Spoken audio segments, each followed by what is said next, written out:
Hello, everybody. Hope everybody's doing well. So today I have a new video for everyone, and it's called the Roaring Twenties, and why I believe that the Roaring Twenties that um, we're all talking about in the late 2020s, early 2021s, that is still on. That revolution is still on. We are still in a revolution, and I fundamentally believe that, and I believe that I have facts to show for that argument. And so this is an opinion, of course. If you disagree, you don't have to watch it. But this is the Roaring Twenties, and this is what I think is going to happen. None of this is investment advice. It's just entertainment. None of this is any advice of any sort. All right. So let me get started. The Fed.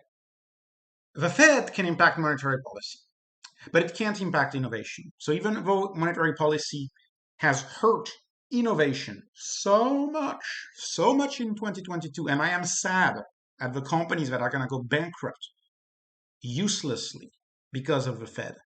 I'm very sad. The Fed has hurt us by doing that, but that's okay. That's okay because the businesses that prevail are not the short-term businesses. And the businesses that fail in 2022 and 2023 as a result of the Fed's action, those businesses will emerge again because it is inevitable that the most productive business is the business that prevails. This is the nature of what we call economics today. But really, economics is just about creating more with less. It's all about creating more resources, more services, more products with less. That's all economics has always been about. And it's always the free market. The free market is always free market economics. Free market economics always wins over rent seeking behavior. And these are two economic terms, but I think they're fundamental to understand that free market economics is much closer to nature than rent seeking. And rent seeking always ends at one point or another. It's never forever. And that's why some people say, is the pace of innovation the only thing that matters? And that's what Elon says. Elon Musk says the pace of innovation, the Ben Graham of our time, the Edison of our time is Elon Musk. And what he says is the pace of innovation is the only thing that matters. He said that to Jay Leno in the show. He also said patents are for the weak. And I've always thought that. I've always said that patents are for the weak. It's based on the assumption that you're not going to innovate if the government doesn't guarantee you some moat-like returns. But that's an assumption. You are going to innovate. You are going to innovate. So we know that moats drive competitive advantage, and moats help firm achieve at least a transient competitive advantage. And this is kind of my ranking, and I have to make this video quick today because this is my holiday as well. But this is my ranking of just a few modes off the top of my head and whether they're strong or not. So, for example, patents. Patents are weak. If somebody Patents are weak because you have to publish your patent with the Library of Congress for the world to see, and then you have to go through the law system to sue, and it takes years, and then maybe you win. Yet you publish everything. You publish everything for the Library of Congress. Anybody anywhere in the world can see your invention. Patents are weak. They allow you to sue. But suing today is a bad idea because innovation moves so fast, so fast. What would be an example of a strong moat? Secrets. Secrets are very strong. Coca-Cola has a moat because it has a secret behind Coca-Cola. We don't know how to make it. And believe me, they've tried. They've tried a lot, right? Gorilla Glass. Gorilla Glass has a competitive advantage. Why? Because how they make that glass for cell phones is a secret. It's hidden in a building in manufacturing facility somewhere in PA that looks like a military compound. No one can get in. It's a secret, right? Brands are weak. Brands provide transient competitive advantage. They can help you. They can last 10 years, 20 years, but you need to perpetually invest in the brand. Network effects. Network effects tend to be stronger, right? Languages are pretty resilient. Languages are still around. Why are languages And why is the English language so strong? Because it's a network effect. The more people speak English, the more English becomes valuable, the more you learn English, right? Network effects are very strong. They're one of the strongest modes. Telephone, right? We still use a telephone. That's a network effect, but it's not immune to innovation. I'll get that later. Barriers to entry. I find barriers to entry to be semi-strong because you can always find capital to go after someone else. Enter Amazon. Amazon is famous for doing that. Barriers to entry, you need capital. There's a lot of capital, especially with the state of monetary printing today. It is semi-strong. Low-cost leadership. Same way, low-cost leadership is semi-strong because innovation can have a competitor create something even cheaper than you. Government-granted monopolies. On the surface, they would look like the strongest, but they actually don't protect you from innovation either. Government-granted monopoly would be a utility, for example. A utility in most states has a government-granted monopoly. Well, that's a semi-strong form. So there is one question that I want to ask as we rank modes. Are any of these modes, and this is something to ask deeply, to think deeply about, are any of these modes immune to obsolescence? And the answer to that is no. There is no such thing. There is no such thing as modes that are immune to obsolescence. Modes go on until a new innovation comes, and a new innovation weakens the mode. So innovations weaken modes. Why do they do that? I mean, I'm sorry, I have to get very fundamental. Why does innovation work?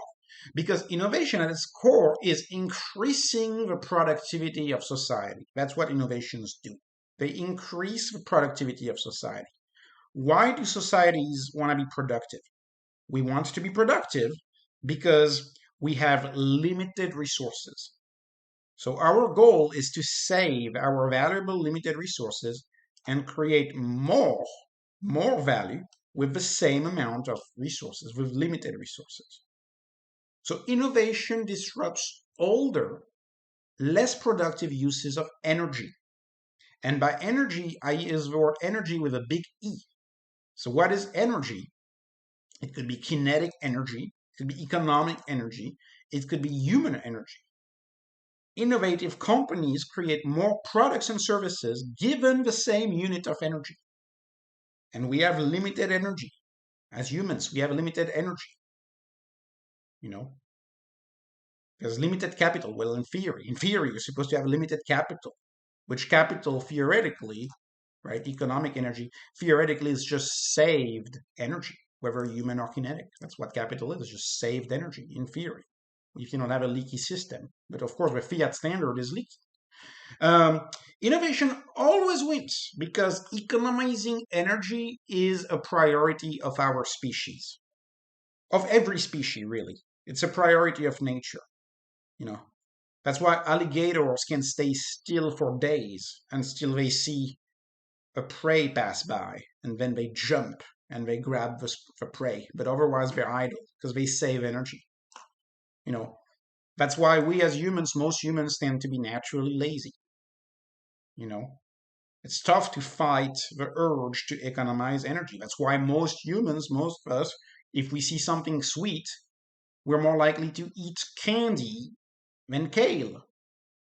Because kale doesn't have a lot of energy, but candy does. So we're attracted to candy. We're attracted to meat because meat has much more energy than salad. This is what underlies so much. And innovation allows us to create more, to get more with the same amount of energy. Which is why innovation always wins. Innovation always wins, and innovation will win in the 2020s. I have no doubt. I have no doubt. It's an opinion, but I have no doubt about this opinion. So let me move on. Sorry, I have to go way back. So, it is natural for less efficient uses of energy to die. It's always been this way, and it will always be this way. Neanderthals, 300,000 years ago, came up with this innovation. It's called the spear. The spear is wonderful. You can poke an animal from a few feet away. Takes a lot of energy to use a spear, and it's more dangerous, which costs energy to the whole community if you lose your hunters. And of course, the spear was slowly replaced by the bow. And the bow is much more recent than the spear. And the bow, of course, uses way less energy and is way less dangerous. And today, when you hunt, you have what? You have guns. And after guns, when you hunt, what will you have? Well, you'll likely have drones, right?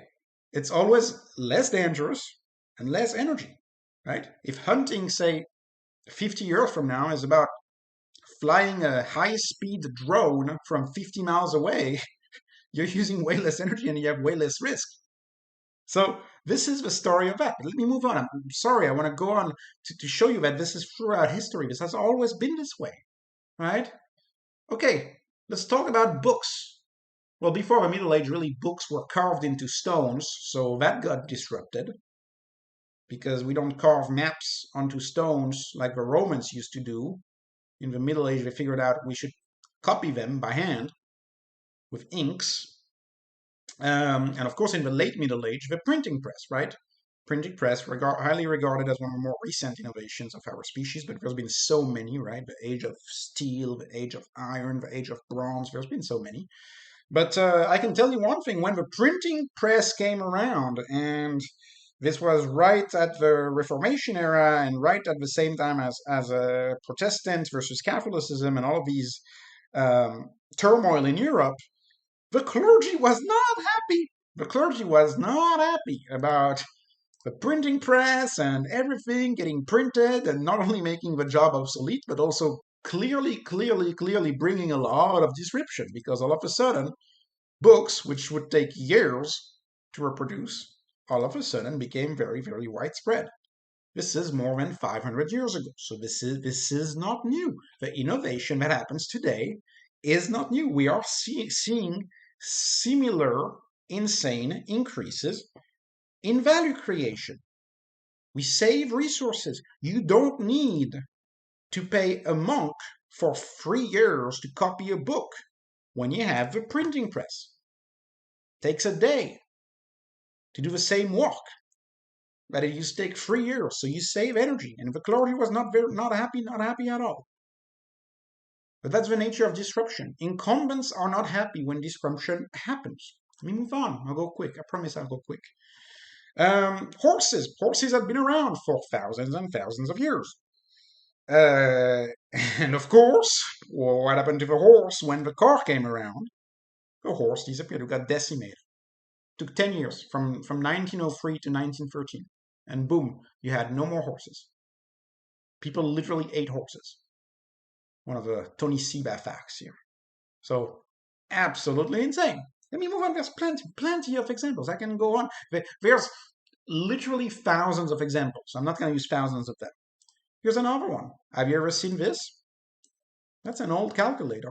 That's how people used to calculate in the 40s, in the 50s, right? And have you seen this? Most likely, right? The TI-89, right?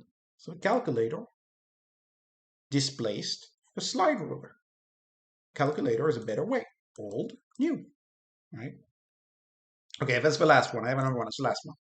All right. Let's talk about energy right now, because I know a lot of people in the oil sector, they're like, oh, no, photovoltaic, you're dreaming. That's never going to replace oil. And actually, it's funny because there are still leaders in the coal sector who say coal is still very meaningful and oil is not going to replace. And by the way, wood burning stoves are still used, by the way, but it's not nearly as much as a share that it used to be used before coal. So it's just important to realize that just because something is still used doesn't mean it's meaningful.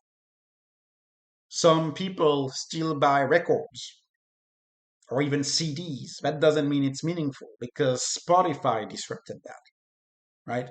So just because it's always going to be in use doesn't mean that the sheer amount of use of that product is going to be meaningless, So anyways,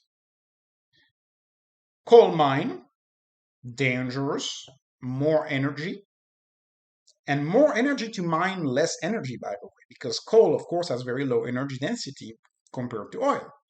So coal mine, very low automation, very high energy to mine the coal, but has very low energy content. And of course, today we have what? We have the oil rig. In fact, I am the first one to say that oil, Rockefeller, what Rockefeller did was just innovation on top of innovation on top of innovation. Absolutely amazing. Rockefeller is one of the most fascinating disruptor of his time. Of his time. But nonetheless, that's going to be disrupted too. Because solar panels are the cheapest way to create energy ever. You can just put them on half the roof of a home and you have energy enough to power your home and an electric vehicle in the winter when it's cold. And that's just the beginning, by the way. So that's the nature of innovation. And of course, every time in all these examples, if you had been in the prior camp, and I have a lot of examples, you wouldn't have believed it, right? You wouldn't have believed it. This is much more advanced tech than this, right? So innovation is not stopping. It is accelerating. Why is it accelerating right now? Well, first of all, we have a lot of technologies that are hitting all at once. But one of the overarching reasons, which I don't hear discussed as much, is that human knowledge and cooperation travels at the speed of light today. So today we can share knowledge much more easily than we ever could. Like the last time we had such crazy innovation, right? That was in the late 1800s, early 1900s, and that was mostly in America, by the way, where you had a lot of cities and a lot of good things going. Yet steel, that was another big innovation. It was based on an era of prosperity, knowledge, country coming together after the Civil War. There was a bunch of reasons why that happened and why all of that kind of era of enlightenment or tiny enlightenment happened, and like all of these innovations came around. And I believe we are at an overturning point right now. We are at an overturning point right now, um, because our tools help us innovate better than ever. AI is not stranger to that, but communication is not stranger to that. I mean, a simple example is, imagine just 30 years ago, if you wanted to have a inter-country team of engineers meet, you had to fly everyone. Today, you can just meet on Zoom, and in fact, if you're in a highly efficient company, you probably don't even meet. You probably just share info on Slack and share info with modern tools. So more abundance is on its way because innovation is continuing, is accelerating, is exponential, and I would argue, aside from those companies which unfortunately are going to go bankrupt because of the Fed, is largely uninterrupted. The Fed is taking us a year or two away from us in innovation, but it is happening. It is happening. And so let me walk us through why I think it's happening, where I think it's happening. And again, this is an opinion piece. If you don't agree, you don't have to watch it, and we can stay friends. I don't have a problem with people disagreeing with me on that. This is my opinion, my truth. The time that I've spent studying this is beyond reasonable amount of time. But anyways, let's go. So let's do it. So what are some of the innovations that we can expect in the roaring 2020s? What are some of the innovations we can expect in the roaring 2020s? Which is I'm not the one who coined that term, by the way, but it's really good. I like it. I like it a lot. Okay, so first of all, electric cars will take over gas cars. That is a certainty in my mind. I have a whole series on Tesla, which you could also probably call half the videos on Tesla as why are electric cars better. That's why I'm not criticizing electric cars. Some people are like only Tesla. I believe electric cars in general are so much better. Electric cars are a classic example of a technological improvement, right? They're better, they last longer, right?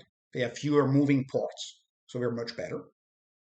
They're faster, right? They charge not yet right now, but they will charge faster. They will actually the new Cybertruck 1 megawatt mega charger. I mean that's just insane. They will drive faster. They actually drive as fast as just about any sports car, and they are cheaper. They will be They are already cheaper when it comes to how much it costs to power. It's between 7 and 10 times cheaper than gas.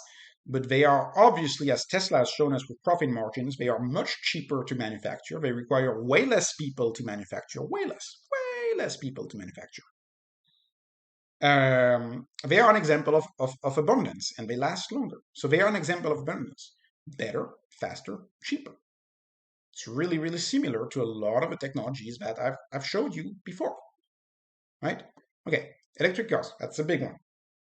Other innovations to expect. AI will free us from mundane, boring tasks. I stole boring from Elon Musk.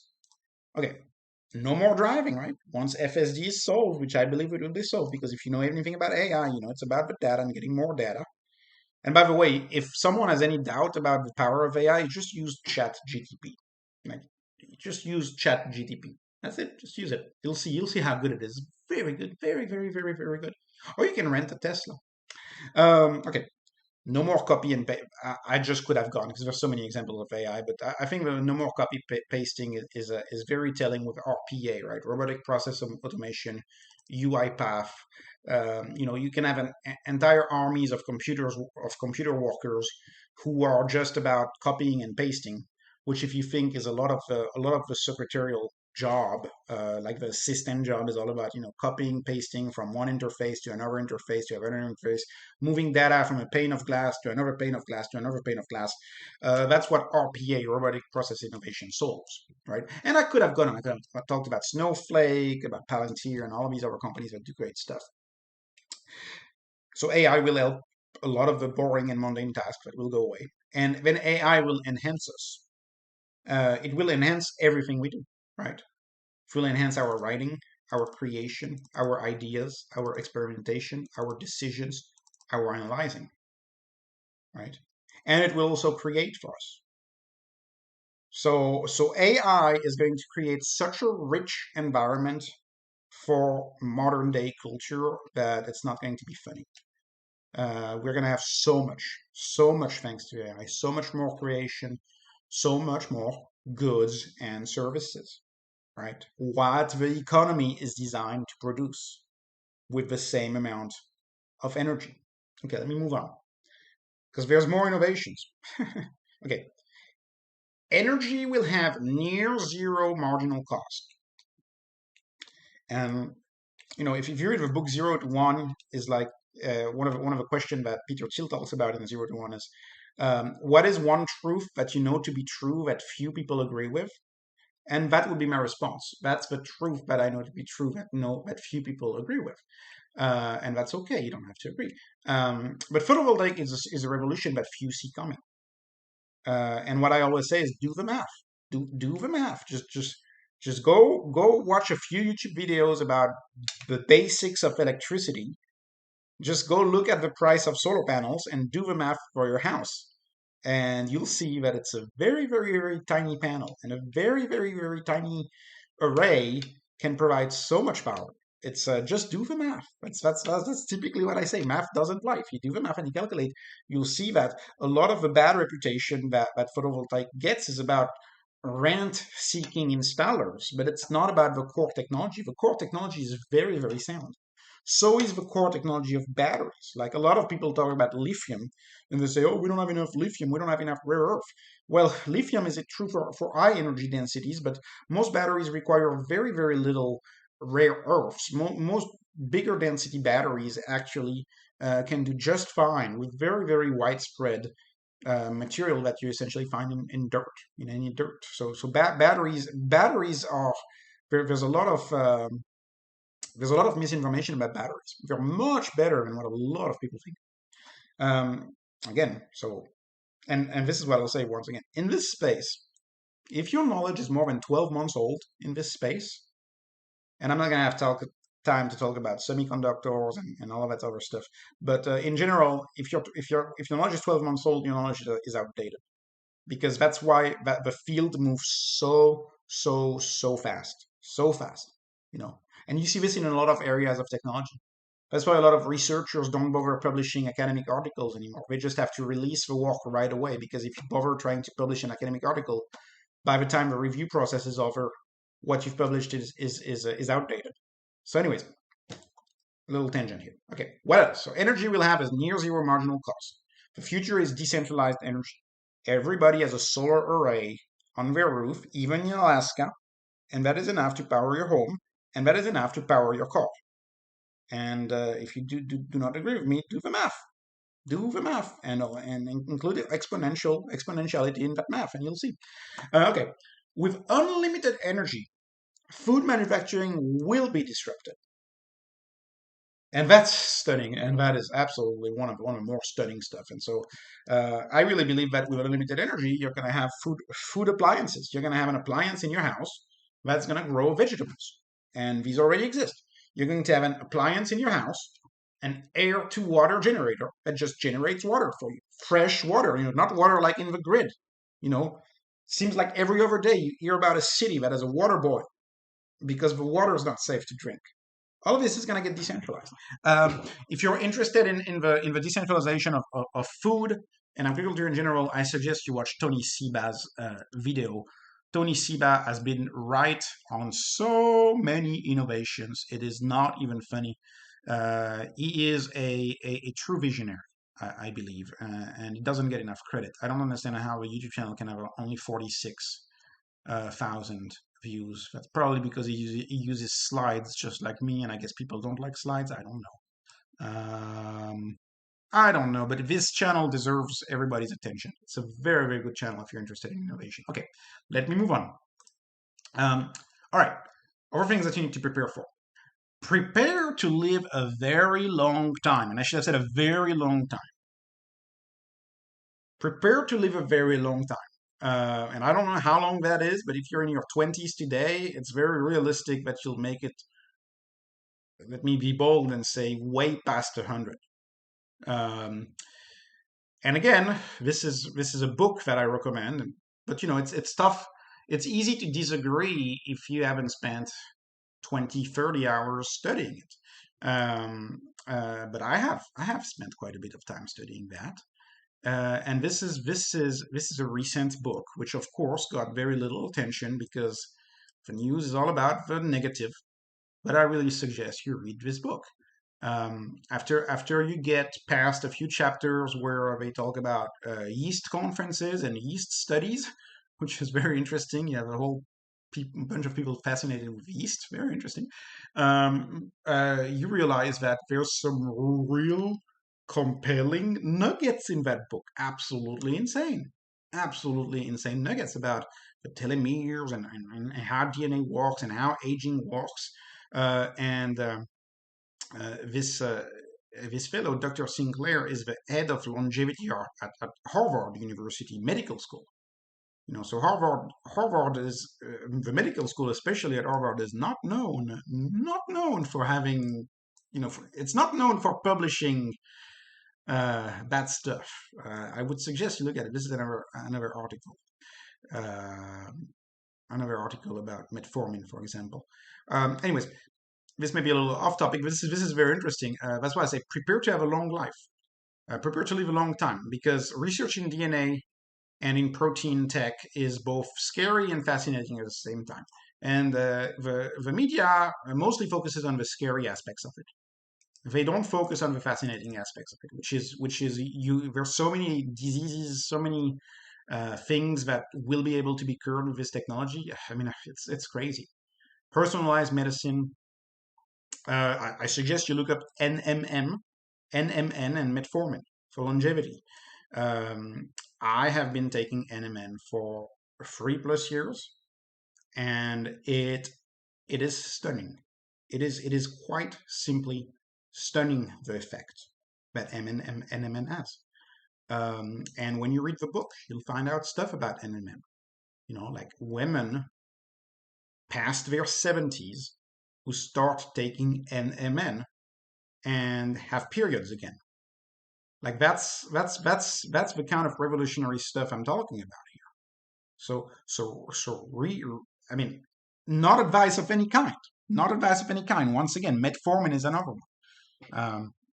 a drug made out of lilacs, which is very, very interesting. I mean, the name is not appealing at all, but anyways, if you look this up, you'll see that there's some real things going on in health, uh, which we owe, by the way, to the advance of computer. And we owe this to the advance of compute power and how much better we are at doing research and at computing and at sequencing DNA and at understanding DNA. As a reference, sequencing DNA in the late 90s and early 2000 cost, I think it was close to $5 billion and took 7 years of computing power. And today you can do it for about $500 in an hour. And of course, if you watch this video a year from now, the data I just told you is probably outdated, because a year from now it's probably $100 and 10 minutes, because that's the speed at which technology moves and at which AI moves. Okay. We're going to have very low marginal cost access to healthcare. And there's a bunch of companies you can invest in that. The company that I've been really loving right now is HIMSS. Oh my, HIMSS has really something good going for it. But anyways, not investment advice, not health advice, just entertainment, not advice of any kind ever, as always, as you know. Okay, other innovations. And again, this is a non-exhaustive list. There's more, but this is just non-exhaustive, right? Finance will be disrupted. And talk about rent seeking. Right? All right. I tell you, rent seeking is going to be disrupted. Yes, finance in general will be disrupted. See open door. See open door. See how much hate open door gets. Open door is probably the most misunderstood revolutionary technology I have ever seen. It's going to disrupt the biggest market. You do not need rent seeking behavior when you transact real estate. In fact, it's a bad idea to have it. Right? See what happened to Robinhood, what they did to options contracts and to fees when you buy stock, right? They did a lot, Robinhood, and then everybody had to follow. See what Cash App. I mean, Cash App has more accounts than JP Morgan for a cost of acquisition of $10. Anyways, it's just stunning. And look at what other fintechs are doing. Like it's like what Affirm, for example, is doing to the credit world, what Lemonade is doing to the insurance world. All of these companies, of course, are going to go bankrupt as everybody is like, oh, everyone's falling apart. No. There's solid technology behind these companies, right? They may go bankrupt, but any company can go bankrupt, by the way. You know, when I look at Google and when I see Chat GPT, I'm thinking Google search. That was the most moty company ever. The company that you would least expect to be in danger. Google has to move fast. I believe. I believe Google has to move really, really fast right now. Because Chat GPT is that good. It is really, really, really good. Try it. I recommend that. Anyways, Bitcoin will emerge as a force for good. And again, talking about unpopular opinions, I'm going to get so many dislikes on this video. Bitcoin will emerge as a force for good. Bitcoin is the invention of property, essentially. It's unseizable, can't be seized, even with the world's biggest army. It's uninflatable. You can't have inflation. I should have said disinflationary. Disinflationary. Okay. It's uncontrollable. Uncontrollable. You can't control it. Right? Code is law. That's the whole point of Bitcoin. It's unstoppable. You can't stop it. The only way to stop it is to stop the internet, which if you want to stop internet, you need to stop electricity. But the problem is that if you ever turn it back on, everything will get turned back on, including the internet and including Bitcoin. So you can't stop it. It's unbreakable, right?